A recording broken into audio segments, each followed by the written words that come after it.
going to get ready to present Louise Hicks, and I want her to just come up, and I want her to tell us about a book that she wrote. Clap your hand as she comes up.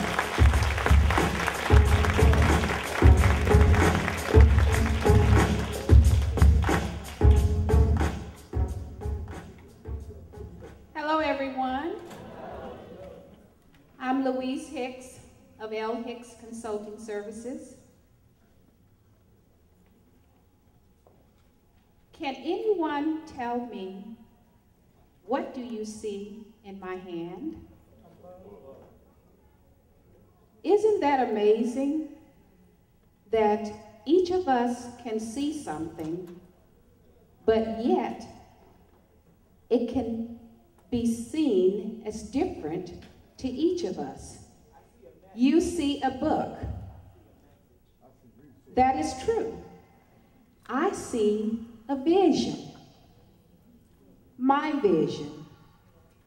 A hill to climb, a teenager's battle with cancer, depression, and drug addiction.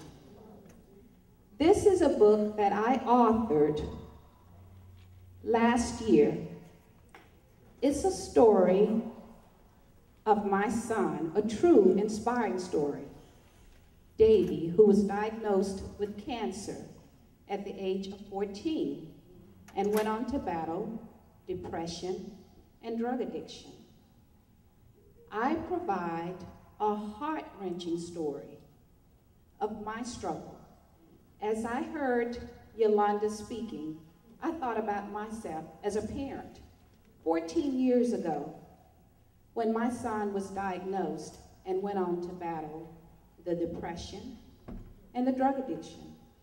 I thought about her because I was one of those parents who went into the streets to save my son from the cruelty of the streets. It's an amazing journey when I look back. Sometimes I laugh, sometimes I cry. About 14 years ago,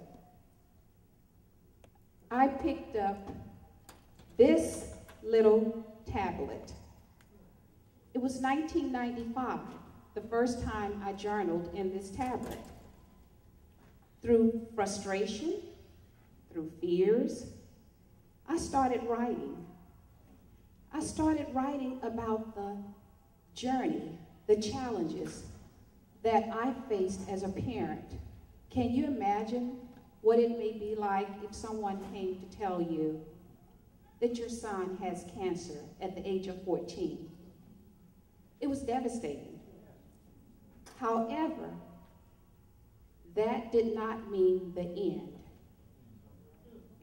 Because as the doctor said to me, your son has cancer, I said, it was a rare bone cancer, something that I had never heard of, osteogenic sarcoma.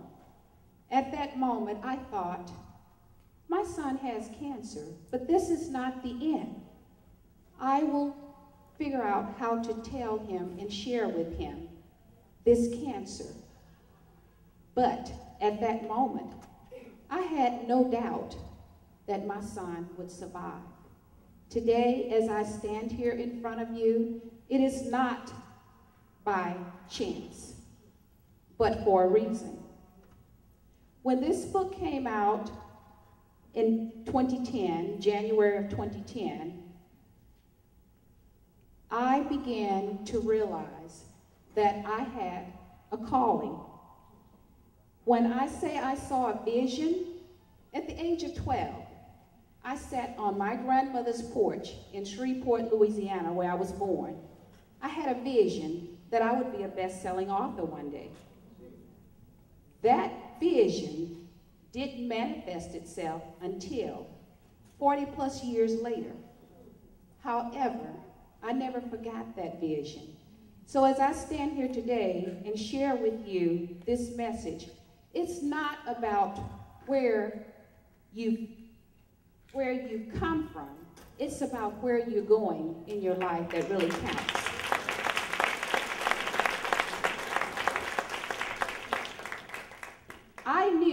at the age of 12 that there was a book in me. I did not know what was in that book until 1995 when my son was diagnosed. Now, let's fast forward. 2003, when I started writing this book, after sitting down, reading this journal that I had found, I was looking for something else, don't know what I was looking for, not quite a golden girl yet, but I had forgotten what I was looking for, but I found this tablet. I began writing. It took me about 5 years to write this book. Then, as I started doing book signings, Barnes and Nobles, private book organizations, I had another vision. That vision that I would be speaking to audiences such as you, inspiring you as well as you inspiring me. I have been so inspired today by everything that has happened here. Now let me share another story with you. Yesterday I had a call from a friend of mine who had bought my book and shared it with another friend. This friend that she shared it with, her father, had been hospitalized the night that she gave her the book. She read that book and called my friend to tell her that this book sustained her. Because the book is not just about my child. It's about life. Anyone that has a challenge in life. It's about courage, strength, support. I had all of those when my son became ill. In April of 2011, I was called by an organization called In Action Family Network. That's an organization that goes inside the prison and speak to the incarcerated ladies at the Linwood facility. I went there, I spoke to the ladies who had read my book. Can you imagine how I felt? I felt so much gratitude because these ladies said they don't get visits much. They were so inspired by my coming in to speak with them so that they could ask questions of me and I could share my story with them. Because it's about courage. It's about moving forward in your life. It's about letting go of the past. And that's what they shared with me. Today, I'm speaking with you after incarceration, which is great because it's about moving forward with your life as well. Having the courage, having the strength, realizing that you do have a support system through us. Whether we've been incarcerated or not, we need to support each other and help each other to realize our destiny, our dreams, our hopes, our aspirations. And let me share with you a poem from the book that my son wrote, which is a very inspiring poem. Because sometimes we need to sit silent and just think about what we're doing. In sitting silent and thinking, it helps us to realize that God has given all of us a purpose in life, which is why I started my campaign last year, a nationwide campaign entitled Aimed to Purpose. That's AIMED, the number 2, Purpose, PURPOSE, which is also my next book as well as my website. So I'm going to share with you this poem. It's called Sitting Silent. Sitting silent as the night passes by, I sit quietly watching the night sky. The sun will rise at the dawn's arrival. I open my eyes, one more day, survival. Sitting silent, my thoughts a quest to be nonviolent, humbleness at its best. And to the rest, clamorous I am not. Subtle signs of the wise, wisdom is taught. sitting silent, yet still being heard. Closely the Lord listens to my every word. Listen, I speak from the heart. Know it to be true, but silently I sit, my volume on mute. That's a poem that my son wrote a couple of years ago, and he shared it with me, so I thought I'd share it with you. Because we all need to sit silent on occasion and just think about where we're going in life. Each of us has a purpose. That's why I believe that I was inspired to start the Aim to Purpose campaign, which is my acronym for aspiration, inspiration, motivation, edification, and determination. To purpose, pursuing urgently realistic potential opportunities successfully envisioned.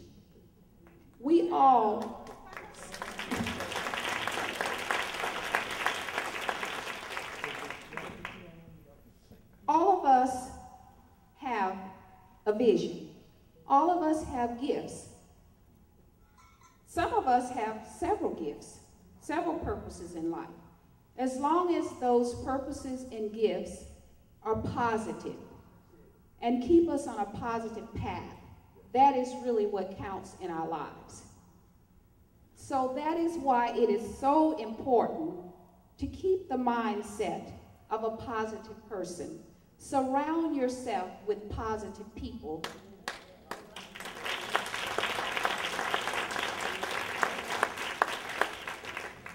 That has the mindset that you have. That is what will carry you a long ways. Because one thing you need to keep in mind, and that is your power lies within you. Let it loose.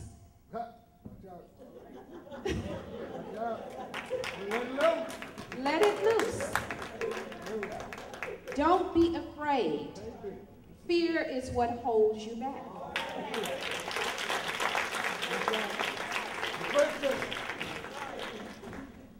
As long as it's positive, that is really what keeps us on the narrow path. The path to danger can be wide. The path to success can be narrow. When I became a soldier, about helping my son to realize the cruelty of the streets, I went into some places that frightened me. There were times when I thought about fear, but then I thought, God has not given me the power of fear. God has given me the power to not be afraid, to move forward as long as it's in a positive manner. That is how I live my life now. That is how you should live your life, believing that your power lies within you, and that all you need to do is trust and believe in God through your vision, your faith, your hope, knowledge, and action. Because if you have your dreams, you have your destination, but you never put it in action, where will you be? You must move forward through faith, love, unity, and action. If you do that, you can reach your destiny. You can fulfill your dreams. As a little poor girl growing up in Shreveport, Louisiana, having this vision, not knowing when or how this vision would be fulfilled, that did not stop me. I kept the faith. I kept the vision in my head. It took 40 plus years, but I do believe that everything has its appointed time. So it was my appointed time to move forward through faith, love, unity, and action. Your power lies within you. Let it loose.